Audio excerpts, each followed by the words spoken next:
Hello my dear students, তোমালোকে যদি এইটো চেনেলত নতুনকৈ আহিছা তেনেহলে চেনেলটো সাবস্ক্ৰাইব কৰিবা আৰু ভিডিওটো প্ৰথমৰ পৰা শেষলৈকে চাবা। নৱম শ্ৰেণীৰ সাধাৰণ বিজ্ঞানৰ অণু আৰু পৰমাণু এইটো লেসনৰ কিছুমান ইম্পৰ্টেন্ট এমসিকিউ তোমালোকৰ কাৰণে লৈ আহিছো। তোমালোকে এইবোৰ লিখি লৈ প্ৰেক্টিস কৰিবা। সোৱা কোৱেশ্চন নম্বৰ 1 ভৰৰ নিত্যতা বিধি কোনে আগবঢ়াইছিল? ভৰৰ নিত্যতা বিধি কোনে আগবঢ়াইছিল? অপচনবোৰ সোৱা ডেল্টন, প্ৰাউষ্ট, লেভইছিয়াৰ, আইনষ্টাইন। ইয়াৰ আনসাৰটো অপশন সি লেভইছিয়াৰ। লেভইছিয়াৰে ভৰৰ নিত্যতা বিধি আগবঢ়াইছিল। কোৱেশ্চন নম্বৰ 2 সোৱা স্থিৰ অনুপাত বিধি কোনে আগবঢ়াইছিল? Dalton, Joseph Proust, Lavoisier, Thomson. ইয়াৰ আনসাৰটো হ'ব জোসেফ প্ৰাউষ্ট। জোসেফ প্ৰাউষ্টে স্থিৰ অনুপাত বিধি আগবঢ়াইছিল। কোৱেশ্চন নম্বৰ 3 এলুমিনিয়াম ক্লৰাইডৰ ৰাসায়নিক সংকেত হল। এলুমিনিয়াম ক্লৰাইডৰ ৰাসায়নিক সংকেত এইটো তোমালোকে মুখস্থ কৰিব লাগিব। ইয়াৰ আনসাৰটো হ'ব option A AlCl3 aluminium chloride. Aluminium ক্লৰাইডৰ ৰাসায়নিক সংকেত অপশন এ টো কাৰেক্ট হ'ব। কোৱেশ্চন নম্বৰ 4 পানীৰ অণুত হাইড্ৰোজেন আৰু অক্সিজেনৰ ভৰৰ অনুপাত হল। পানীৰ অণুত হাইড্ৰোজেন আৰু অক্সিজেনৰ ভৰৰ অনুপাত উলিয়াব লাগে। সোৱা পানীৰ অণু আমি জানো পানীৰ ৰাসায়নিক সংকেত H2O এইটো হল পানীৰ অণু। এতিয়া এই পানীৰ অণুত হাইড্ৰোজেন আৰু অক্সিজেনৰ কি উলিয়াব লাগে? ভৰৰ অনুপাত উলিয়াব লাগে। পানীৰ অণুত হাইড্ৰোজেন কেইটা আছে? হাইড্ৰোজেন পৰমাণু দুটা আছে আৰু অক্সিজেন কেইটা আছে? অক্সিজেন এটা আছে। আমি জানো হাইড্ৰোজেনৰ পাৰমাণবিক ভৰ 1 আৰু অক্সিজেনৰ পাৰমাণবিক ভৰ কিমান? 16 এটো আমি জানো। এতিয়া এটা হাইড্ৰোজেনৰ ভৰ কিমান? 1 ইয়াতে দুটা আছে সেইকাৰণে দুটা হাইড্ৰোজেনৰ ভৰ কিমান আহিব? 2 আৰু অক্সিজেন এটাই আছে সেইকাৰণে অক্সিজেনৰ পাৰমাণবিক ভৰ কিমান? 16 থাকিব। ওকে ইয়াতে 2 কিয় আহিল? কাৰণ হাইড্ৰোজেন দুটা আছে। এতিয়া ইয়াতৰ ভৰৰ অনুপাত উলিয়াব লাগে। গতিকে 2 অনুপাত 16 আমি লিখিব পাৰো। এতিয়া 2 অনুপাত 16 টো আমি লঘিষ্ঠ ফৰ্মত যদি পৰিৱৰ্তন কৰো ইয়াতে 2 আৰু ইয়াতে 16 গতিকে 2 দি যদি আমি হৰণ কৰো বা ডিভাইড কৰো তেনেহলে কিমান আহিব? ইয়াতে 1 আহিব। 2 1 গুণ কিমান? 2 অনুপাত 2 8 গুণ কিমান হ'ব? 16 হ'ব। অৰ্থাৎ 1:8। তাৰ মানে পানীৰ অণুত হাইড্ৰোজেন আৰু অক্সিজেনৰ ভৰৰ অনুপাত কিমান আহিব? 1:8। গতিকে ইয়াতে সোৱা অপশন ডি টো কাৰেক্ট হ'ব 1:8। আৰু ইয়াতে তোমালোকে মনত ৰাখিবা ইয়াতে প্ৰশ্নত সুধিছে পানীৰ অণুত হাইড্ৰোজেন আৰু অক্সিজেনৰ ভৰৰ অনুপাত। হাইড্ৰোজেন আৰু অক্সিজেনৰ ভৰৰ অনুপাত এনেকুৱা প্ৰশ্ন থাকিলে হাইড্ৰোজেনটো আগত চাব লাগিব, হাইড্ৰোজেনটো 2 আৰু অক্সিজেনটো পিছত চাব লাগিব 16 তাৰ মানে 8। কিন্তু পৰীক্ষা যদি সোধে পানীৰ অণুত অক্সিজেন আৰু হাইড্ৰোজেনৰ ভৰৰ অনুপাত কিমান? অক্সিজেনটো যদি আগত দিয়ে তেনেহলে কি লিখিব লাগিব? 16 অনুপাত 2 লিখিব লাগিব। এটো তোমালোকে মনত ৰাখিবা। কেতিয়াবা ঘূৰাই পকা কোৱেশ্চনবোৰ দিব পাৰে। যদি অক্সিজেনটো আগত উল্লেখ থাকে তেনেহলে 16 টা আগত লিখিব লাগিব 16 অনুপাত 2 গতিকে কিমান আহিব? 8 অনুপাত 1 আহিব आंसर। গতিকে অপশন সি সোৱা 8 অনুপাত 1 আছে। গতিকে এটো কনফিউজ হ'ব নালাগে। যদি হাইড্ৰোজেনটো আগত থাকে তেনেহলে হাইড্ৰোজেনৰ ভ্যালুটো ল'ব লাগিব আৰু অক্সিজেনটো আগত থাকিলে অক্সিজেনৰ ভ্যালুটো ল'ব লাগিব। কোৱেশ্চন নম্বৰ 5 সোৱা সোডিয়ামৰ যোজ্যতা কিমান? বহুত ইম্পৰ্টেন্ট কোৱেশ্চন হয়। ইয়াতে সোডিয়ামৰ যোজ্যতা 0 1 2 আৰু 11। এটো সমাধান কৰিবলৈ হলে সোৱা প্ৰথমতে সোডিয়ামৰ ইলেক্ট্ৰনিক বিন্যাসটো আমি জানিব লাগিব। সোডিয়ামত কিমানটা ইলেক্ট্ৰন থাকে? 11টা ইলেক্ট্ৰন থাকে।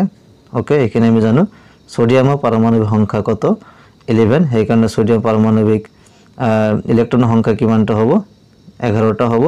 এতিয়া সোডিয়ামৰ ইলেক্ট্ৰনিক বিন্যাস কেনেকৈ হ'ব?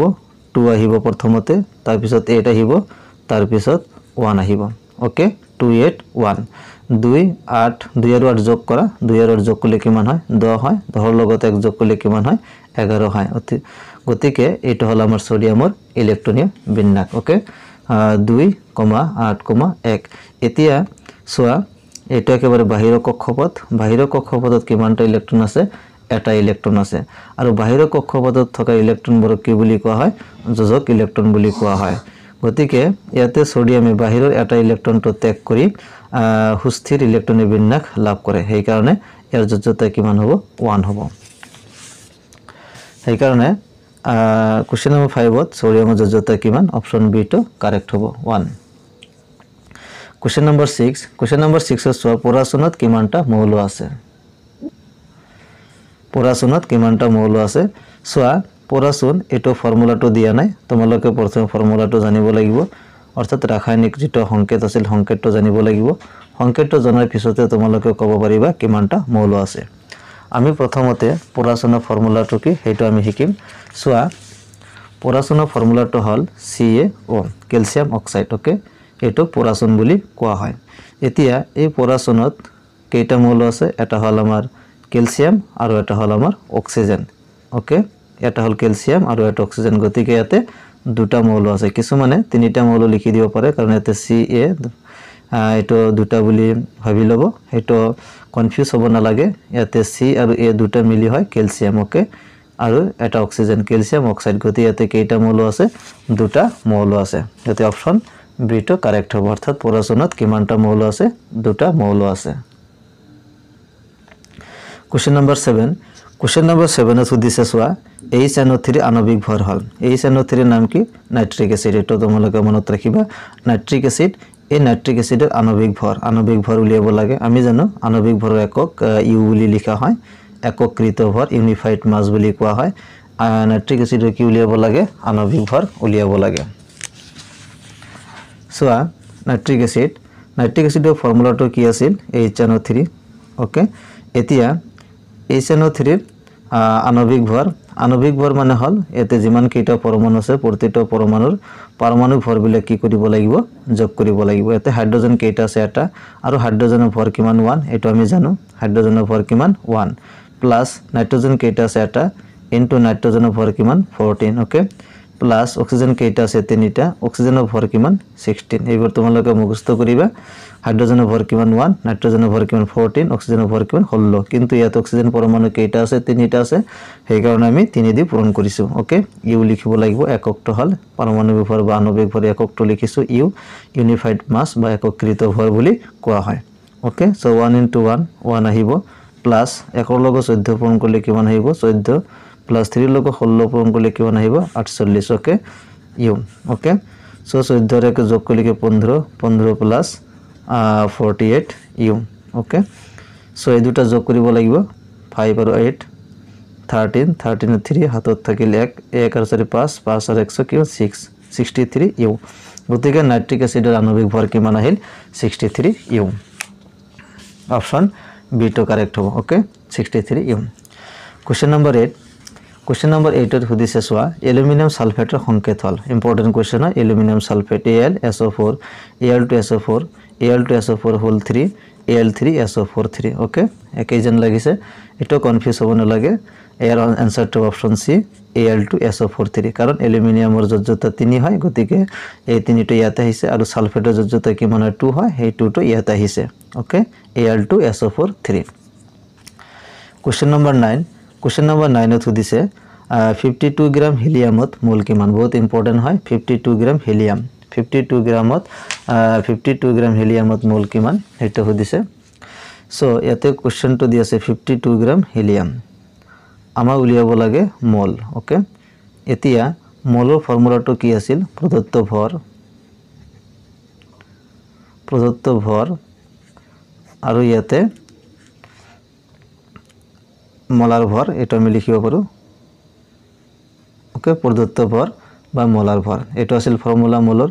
এতিয়া ইয়াতে 52 গ্রাম হিলিয়াম, সো ইয়াতে 52 গ্রাম হিলিয়াম দিয়া আছে, এটা আমি লিখিলো 52 গ্রাম। তাৰপিছত মোলার ভর, ইয়াতে মোলার ভর 52 গ্রাম হিলিয়াম, যেহেতু ইয়াতে পরমাণু কৈছে গতি ইয়াতে আমি পারমাণবিক ভর বুলি উল্লেখ কৰিব পাৰো। ইয়াতে অণু হিসাবত দিয়া থাকিলে বা যৌগ হিসাবত দিয়া থাকিলে মোলার ভর বুলি ক'ব পাৰো। ইয়াতে যেহেতু হিলিয়াম, গতিকে হিলিয়ামৰ যেটো পাৰমাণবিক ভৰ হেটো মোলাৰ ভৰেৰ সমান হ'ব। হিলিয়ামৰ পাৰমাণবিক ভৰ কিমান? 40 গ্ৰাম পাৰ মোল। ওকে, 40 গ্ৰাম পাৰ মোল। গ্ৰাম আৰু গ্রাম ক্যান্সেল গল, 4 13। ওকে, 4 13 গুণ কিমান হয়? 52। গতিকে 13 মোল। আনসারটো কিমান হ'ব? 13। ওকে, তেনেহলে ইয়াৰ আনসারটো হ'ব 13। 52 গ্রাম হিলিয়ামত মোল কিমান হ'ব? 13 মোল। Question number 10. 0.5 মোল N2 গেছৰ ভৰ কিমান? বহুত ইম্পৰ্টেন্ট কোৱেশ্চন হয়। এনেকুৱা টাইপৰ কোৱেশ্চন তোমালোকে সলভ কৰিব লাগিব। 0.5 মোল মোলৰ মান কিমান দি আছে 0.5 মোল N2 গেছৰ ভৰ কিমান ওকে সো এটা আমি কেনেকৈ সমাধান কৰিম সোৱা 0.5 মোল N2 গেছ এটো দি আছে 0.5 মোল N2 গেছৰ কি উলিয়াব লাগে মোল উলিয়াব লাগে সো মোলক আমি কিৰে বুজা শৰ্টকাট পদ্ধতি আমি সমাধান কৰি আছো n মানে হল নাম্বার অফ মোল বা মোল সংখ্যা বা মোল বুলি ক'ব পাৰা ওকে সো মোল ইকুয়াল টু কিমান দি আছে 0.5 ওকে আৰু ক্যাপিটাল M মানে হৈছে মোলাৰ ভৰ বা মোলাৰ মাস বুলি কোৱা হয় সো মোলাৰ ভৰ ইয়াৰ পৰা আমি উলিয়াব পাৰো নাইট্ৰজেন কেইটা আছে দুটা ওকে সো এটা নাইট্ৰজেনৰ ভৰ কিমান 14 গতে দুটা কিমান আহিব 2 into 14 গ্রাম পার মোল ওকে 14 গ্রাম পার মোল সো 2 into 14 করলে কিমান আহিব 28 গ্রাম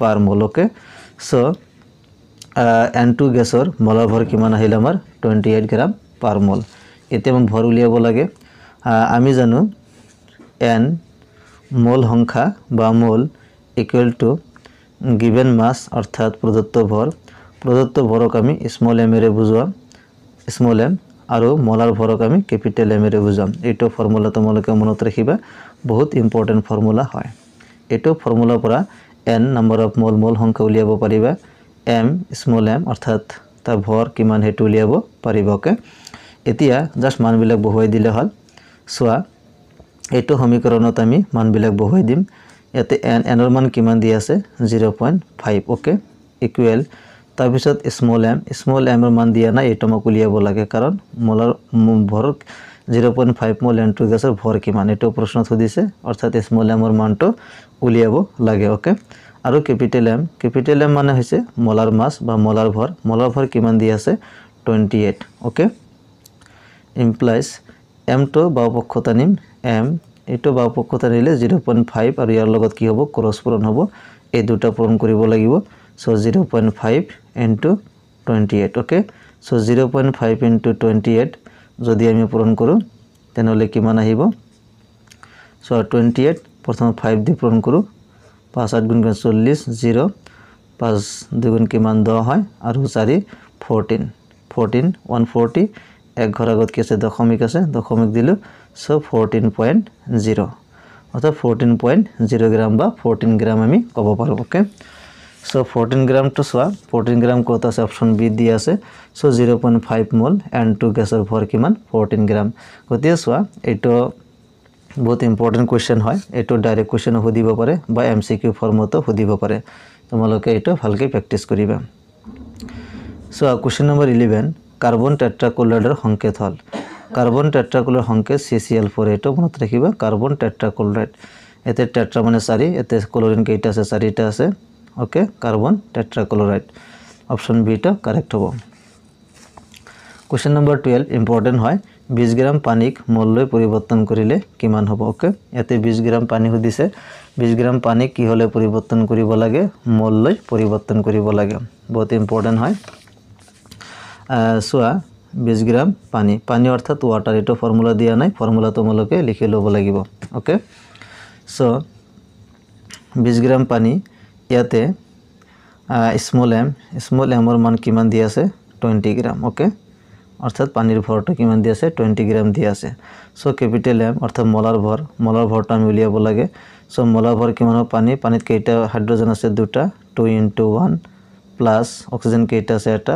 1 into 16 ওকে 16 গ্রাম পার মোল মোলার ভৰটো আমি উলিয়াই ললো সো 2 into 1 2 plus 1 into 16 আহিব গ্রাম পার মোল ওকে সো 2 into 16 কিমান আহিব 18 গ্রাম পার মোল অর্থাৎ পানীৰ মোলাৰ ভৰ কিমান পালো 18 গ্ৰাম পাৰ মোল এতিয়া প্ৰশ্নত সুধিছে 20 গ্ৰাম পানীক মোল লৈ পৰিৱৰ্তন কৰিলে কিমান হ'ব মোললৈ পৰিৱৰ্তন কৰিব লাগিব ওকে সো এটো যেটো ফৰ্মুলা আছে লাগত সমাধান কৰিলো তেনেকুৱা ফৰ্মুলা আমি ইয়াতে ব্যৱহাৰ কৰিম সো আমি জানো n মোল সংখ্যা মোললৈ পৰিৱৰ্তন কৰা অৰ্থাৎ মোল n ৰ মান উলিয়াব লাগে n equal to small m divided by capital M অর্থাৎ প্রদত্ত ভর বা দিয়া ভর divided by মোলার ভর এটো এপ্লাই কৰিম সো মোল সংখ্যা ডাইৰেক্ট ফৰ্মুলাত আমি বহাই দিম n = স্মল m মান কিমান 20 গ্ৰাম ওকে আৰু ক্যাপিটাল M মান কিমান 18 গ্ৰাম পাৰ মোল ওকে 18 গ্ৰাম পাৰ মোল গ্ৰাম আৰু গ্ৰাম ক্যান্সেল যাব 20 আৰু 18 টো কি কটাকটি কৰিব লাগিব 2 10 গুণ কিমান হয় 20 2 9 গুণ কিমান হয় 18 সো ওপৰত থাকিল 10 আৰু তলত থাকিল 9 গ্ৰাম আৰু গ্ৰাম ক্যান্সেল গল পাৰ মোল সো পাৰ মোল টো এটো তলত আছে ওপৰত গলে কি হ'ব ডাইৰেক্ট মোল হ'ব ওকে সো 10/9 সো 10/9 ক আমি কটাকটি কৰিলে কিমান পাব 1.11 মোল MOL অসমীয়াটো লিখিব পাৰা 1.11 মোল আহিল গতিকে অপশন সি টো কাৰেক্ট হ'ব 20 গ্ৰাম পানীক মোললৈ পৰিৱৰ্তন কৰিলে হ'ব 1.11 মোল গতিকে চোৱা আজি 12টা মান MCQ এইটো টপিকৰ পৰা আলোচনা কৰিলো তোমালোকে চেনেলটো সাবস্ক্ৰাইব কৰি ৰাখিবা ইয়াৰ পিছত আৰু ইম্পৰ্টেন্ট কিছুমান MCQ তোমালোকৰ কাৰণে লৈ আহিম